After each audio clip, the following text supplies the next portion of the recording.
Selamat sore.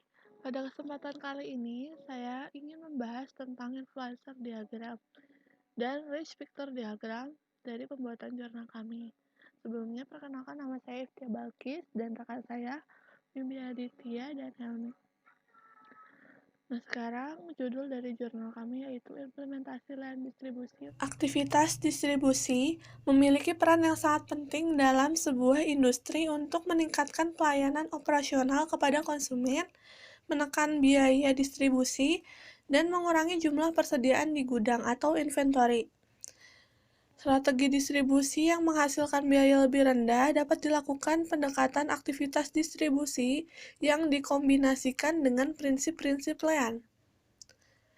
Pendekatan Lean Distribution meningkatkan fleksibilitas dan kesederhanaan untuk mengurangi ketergantungan pada peramalan dan rencana yang optimal untuk mencapai hasil serta berfokus pada pengurangan lead time dan lot size. Lean Distribution merupakan perjalanan dari kompleksitas dan kekakuan optimasi berbasis peramalan menuju pada kesederhanaan dan fleksibilitas sistem tarik atau pull berbasis pasar. Saluran distribusi yang baik dapat membuat suatu kelompok rangkaian organisasi yang berhubungan erat satu sama lain dan terlibat dalam proses untuk menjadi suatu barang atau jasa yang siap digunakan atau dikonsumsi. Konsep Lean Distribution memiliki tujuan untuk mengurangi lead time, di mana lead time yang pendek akan dapat mengurangi biaya dan perbaikan layanan konsumen pada sistem distribusi yang dilakukan perusahaan.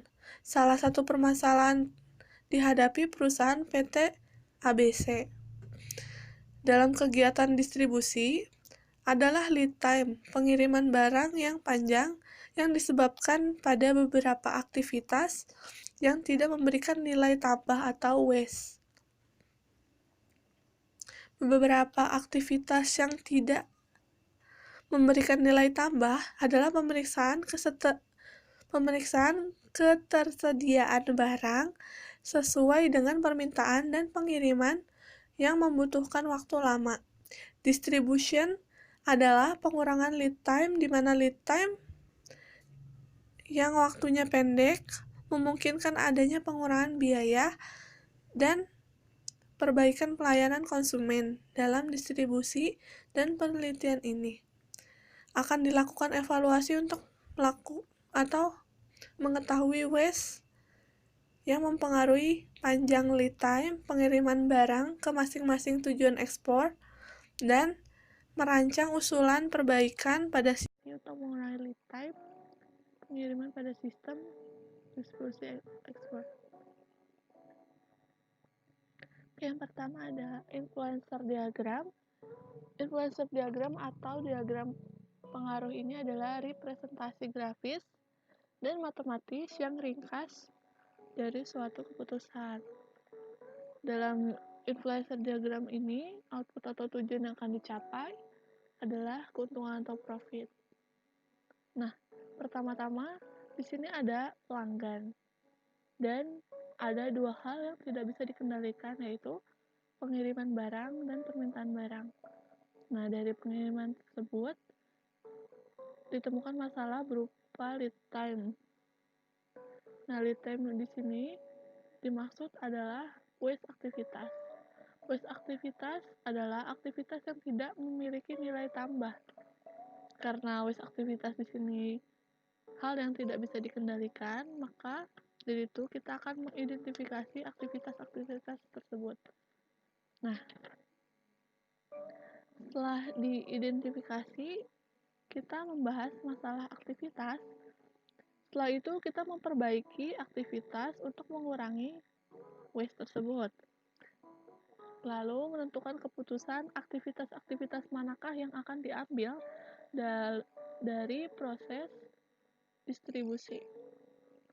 Setelah mendapatkan aktivitas-aktivitas yang telah diperbaiki, kita dapat mengatasi masalah biaya dalam distribusi juga. Setelah mendapat perbaikan, tentu saja kita dapat meminimalisir biaya yang merupakan keuntungan atau profit bagi perusahaan itu sendiri selain dari keputusan atau kepuasan pelanggan.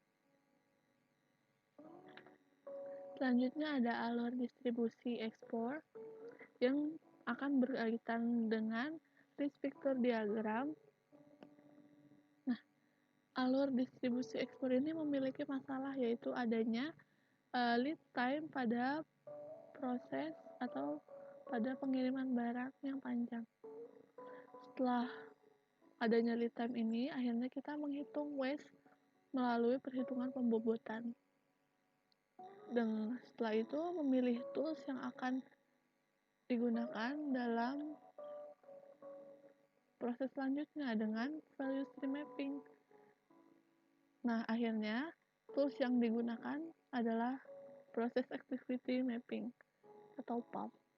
Setelah menggunakan perhitungan PAM, kita mendapatkan hasilnya, kita membahas atau menganalisis menggunakan 5W+1K.